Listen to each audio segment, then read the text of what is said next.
Hi, everyone. I'm Cynthia Toussaint at Women in Pain Nation. And today I'm going to do a hot take interview. These are bite-sized conversations with women in pain and pain experts that speak to the lived experience of those of us with chronic pain. So today, I'm going to talk with the lovely and inspiring and really smart Diane Hoffman. Diane is many things. Among them, she is the Jacob A. France Professor of Health Law at the University of Maryland Francis King Carey School of Law and Director of the law school's Law and Healthcare program. She is also the co-author of two groundbreaking reports that examine gender bias in chronic pain. In 2001, The Girl Who Cried Pain, a Bias Against Women in the Treatment of Pain, and its follow-up in 2021, wow, 20 years later, The Woman Who Cried Pain, Do Sex-Based Disparities Still Exist in the Experience and Treatment of Pain? And since we all want to know the answer to that, welcome, Diane Hoffman. Hi, Diane. Hi, Cynthia. Thank you so much for having me. Thank you so much for taking time out of your really, really busy schedule to be with us today and share your wisdom. I know you've been teaching your law students how to present their cases before the Supreme Court this week. So you're a busy lady, always making the world a better place. So I want to jump into our topic, gender bias in chronic pain care. How did you first get interested in this area, and why did you decide to write about it? Thank you for the question. Because I am a law professor, so it's a little bit of a niche area. I would say my broader interest is health law, and I was doing at the time I started writing in this area, I was looking at end-of-life care treatment for patients who lacked capacity to make their own decisions.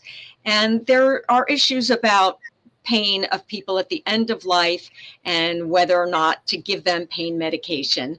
So at that time also, the organization that I'm involved with professionally, the American Society of Law, Medicine, and Ethics, was providing small grants to law professors and other social science professors to write about legal and political obstacles to the treatment of pain. And so I got one of those grants. It was funded by the Mayday Foundation, and I started to write about legal obstacles to the treatment of pain, which had to do a lot with insurance coverage as well as prescribing of opioids and controlled substances. But as I was doing the research for that, I came across an article about a study that showed that women were less likely to receive pain medication than men and more likely to receive sedatives for their pain. Because doctors thought their pain was all in their head. So I was really familiar with that. Mm-hmm. We're all familiar with that. Everybody watching this is familiar with that. Yes. And I was really alarmed and angered by those findings. And so I wanted to see how widespread this differential treatment was. But before I did that, I thought I should learn more about what was known at the time about how men and women experience and report their pain, and whether there were differences in the biological and psychosocial bases for pain between men and women. So here we are, right? Yeah. I didn't know that answer. And I love that you were helping people with end of life care and their pain. There's so much compassion there. It made me tear up. So wow. Okay, so can you tell me about the findings, the Reader's Digest version of the findings and conclusions of The Girl Who Cried Pain? Sure. So based on a literature review, we found that women more likely than men to experience or at least report a number of chronic pain conditions. They in more experimental settings where someone administers pain stimuli to research subjects, women had lower pain thresholds and had higher ratings of pain sensitivity, and they had lower pain tolerance than men. And yes. I know. When I say that, people say to me, but women have the babies, you know? what I understand is before we give birth, our brains secrete chemicals, hormones into our bodies to make our system more like that of a man's. So, I'm sorry. Yes, and but my co-author and I then explored what might account for these differences, and things like hormones can play a role, and genetics and differences in the brain and central nervous system, as well as certain psychosocial and cultural factors like gender role expectations and behavioral coping and things like that. But those things tended to say, well, these differences, if there are these differences that can be explained by these biological factors, women actually should be treated more aggressively than men. But then I looked at whether there had been any studies of treatment differences. And what I found was that women were more likely to be inadequately treated by healthcare providers for their pain than men. It's so infuriating. It's so infuriating. Yeah. And at that time, we had read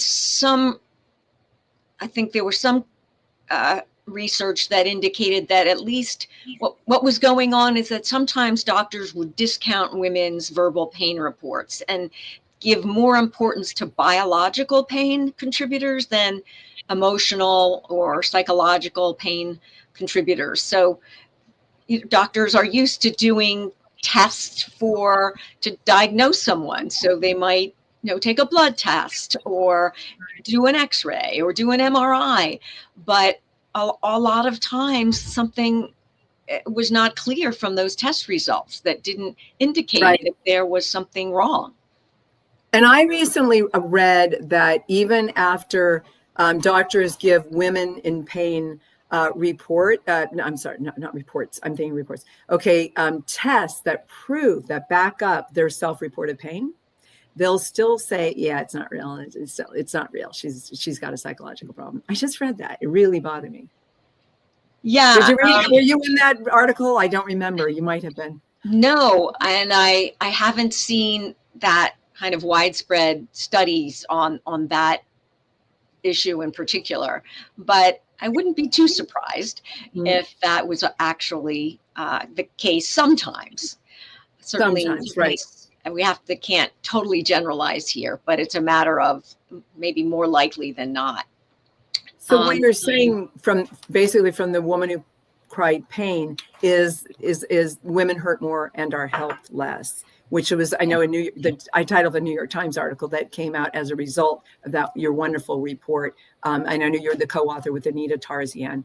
And also I feel like women just cannot be trusted with our self-reports of pain, which we have to change. I do understand that that male doctors who hear that they have an implicit gender bias, they're surprised by it, and they're open to learning how to change it, which is hopeful to me. Have you heard that? I think that's true. I think that most of this, to the extent there's an explanation, is implicit bias, which people don't always know that they have. And I know, interesting. Most doctors, I think, are wanting to help their patients. I also think I've also read that it's very hard for them when they can't help their patients. Yes, and that has been an explanation of why they may dismiss patients or say it is in your head rather than take them more seriously because they feel bad that they can't help them. They're taught in medical school to heal their patients, and if they can't, I think that very often they project their lack of being able to help onto the patient. It's not my problem; it must be your problem. And but yeah, they're not just. It's not like these doctors are all misogynists at all. They don't understand.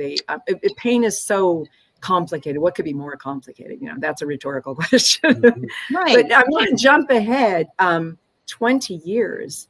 to your report, The Woman Who Cried Pain. And because I'm wondering, what changes did you and your co-authors find, if any, when it comes to gender bias toward women in pain? Right. So the first article I wrote did engender a lot of attention from the news papers and journalists who were interested in this topic. And they kept asking me, is it still the same? Are women still being treated less adequately than men for their pain? And I had to say by year 10 or so, 12, that I said, I don't really know.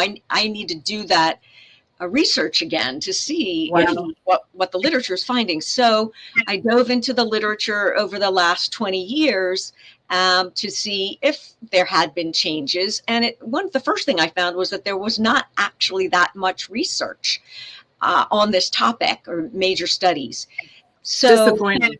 Yeah, so that was a bit disappointing. But what I did find of the studies, I thought they could be grouped into 3 different categories. One group focused on differences in treatment or diagnosis between men and women for specific medical conditions that may be associated with pain, but not necessarily chronic pain. So something like, a heart attack. Another group was pain treatment. A lot of the studies actually were in the pre-hospital and emergency department settings, because actually most people who go to the emergency department present with pain. And then the third group was the diagnosis or treatment of women for painful conditions that are unique to women. So, for example, there are studies that show that women with chronic vulvar pain find that 40% remained undiagnosed after 3 medical consultations, and studies that found that 50% of women with endometriosis saw at least 5 healthcare providers before receiving an accurate diagnosis or referral. And so you can't compare that, but it just, yeah. And then the other group that I mentioned, heart attack, or another example is stroke. We found a study that was done by a researcher at Johns Hopkins. They looked at 187,000 records of stroke admissions to the emergency department when they were discharged within the prior 30 days. And this was from over 1,000 hospitals in 9 states. And they found that the 2 most presenting symptoms for a stroke for stroke misdiagnosis are headache and dizziness. And they found that women were much more likely to be misdiagnosed than men. So the authors actually concluded that emergency department physicians should be more attentive to the symptoms of women, as well as younger and non-white patients. Right. Wow. I remember in the book, we were both interviewed for it, called Doing Harm by Maya Dusenberry. She talked about, it's all about gender bias, like through the forever. I wanted to throw that book about 10 times, but I remember that there was a story about a woman who was having a heart attack, but she didn't have the male symptoms. So while she was in the ambulance, they took her home, and she was having a heart attack. It's so frustrating, and I get so angry about it. Obviously, I mean, it was your first report that inspired us at For Grace to expand our mission from raising awareness of complex regional pain syndrome to basically the movement of helping women in pain and getting this out there, because we want change. But I feel like the change is like molasses, I mean, with women and with, the Woman Who Cried Pain, I wanted the can to be kicked around the block, and I felt like, well, it was kicked, down, a little bit, it was very frustrating to me. And I'm wondering why do you think that progress is so slow? Do you know? Yeah, I mean, I think it's a cultural shift. What we found with the emergency department studies, though, is that not all hospitals or researchers at all hospitals found the same results, or in all the studies. So there are pockets where it seems there isn't this same differences in treatment. And I'm wondering, it would be interesting to go back as a researcher and look at those hospitals where they didn't find that, because I would hope that what might have happened is there was someone in leadership who was taking these issues seriously, that women's pain and other diagnoses for women that are often delayed or not recognized are being a focus, and their healthcare providers are being incentivized in some ways or educated in some ways to make that a priority. So I think we have to understand that there are some places that there's progress, but again, yeah, and a cultural change just takes time. And another reason that's been given for this is the research on that, as you kind of alluded to before, was all done on men early on. And even though that change happened quite a while ago, it's still taking time. And more recently, the basic research that's done usually on animals and often rats and mice was also just male rats, right? Male mice and rats. Male mice, yeah. Go a little bit crazy because because I know menstruation is so complicated. I mean, we're more than half the population last time I checked. Right. But I do understand that researchers are using female rats as well now. Yes. So that's exciting. That's an exciting development.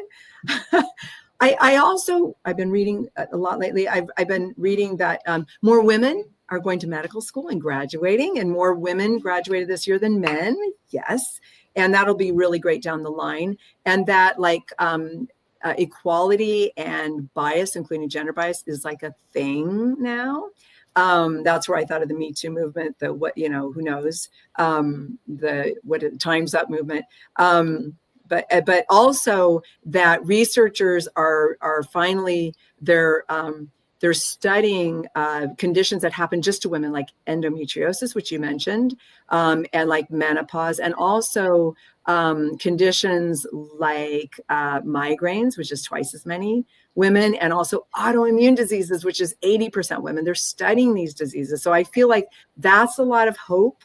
I do want to end with a lot of hope. And I know that there is, and I'm so happy to hear that's a cultural change and it takes a lot of time.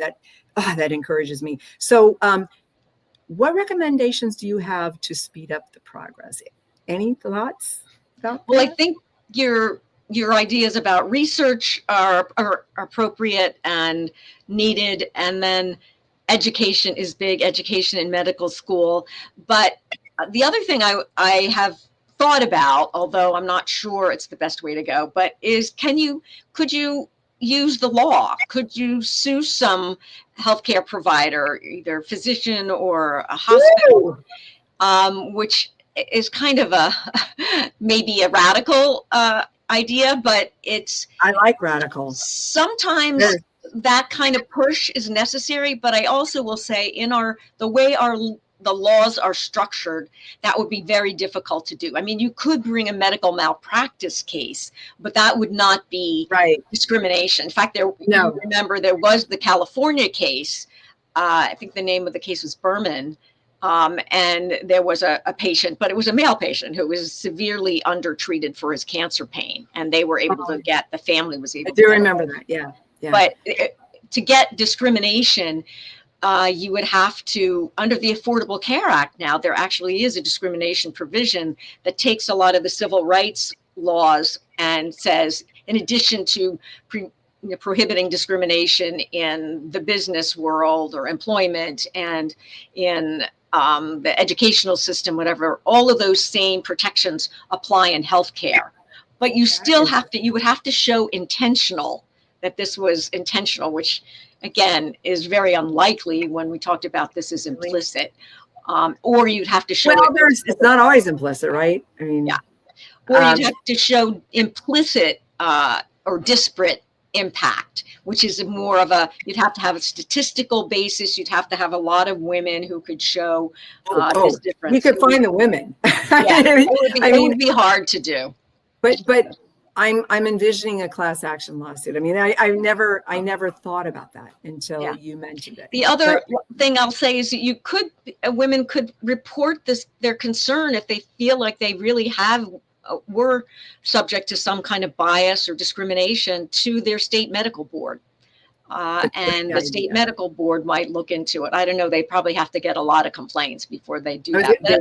But at least to put them on notice that maybe I love that. Maybe there are certain providers that there's a pattern there that should be looked at. Definitely a pattern. We know that. I got a rap sign like 5 minutes ago. So I'm in big trouble here. But this was such an important conversation, Diane. It was the first time I ever got to interview you, and I just loved it. I'll be calling much more often. No, just kidding. But no, thank you so much. You always inspire me and give me brand new ideas. I want to be a lawyer now, and I want to come to University of Maryland and study. So we got to think about that. I love it. I love everything. Oh my, I know you do. And your passion just comes through the screen always, and in person as well. And I miss you, and I send you so much love and gratitude for all the work you do. You make the world a far better place, and I am so grateful for you, and we all are. Thank you. I will let you get back to your other important work. Thank you for taking the time for us today. We learned so much. And thank you, everybody else, for joining us today on my Hot Take interview. What a wonderful interview with I always call her doctor, but Diane Hoffman, I can say it, who is so many things. And we learned so much today. And remember to report your concern to the state medical board if you feel that you're being abused by a doctor due to being a woman. That's so important. And in the comment section below, after you've made that report, please tell us if you have experienced gender bias in your pain care, and also tell us your success stories of those wonderful special doctors that you met who believed you from the beginning and have helped you find healing and brought you to a better place. So Diane Hoffman and I are just two inquiring minds apiece who want to know. So I look forward to that, everybody. Thank you so much. And Cynthia Toussaint signing off from Women in Pain Nation. And I know Diane's signing off too. I see her waving in the green room. And I will see you really soon. Thanks, everybody. Bye for now. Thank you.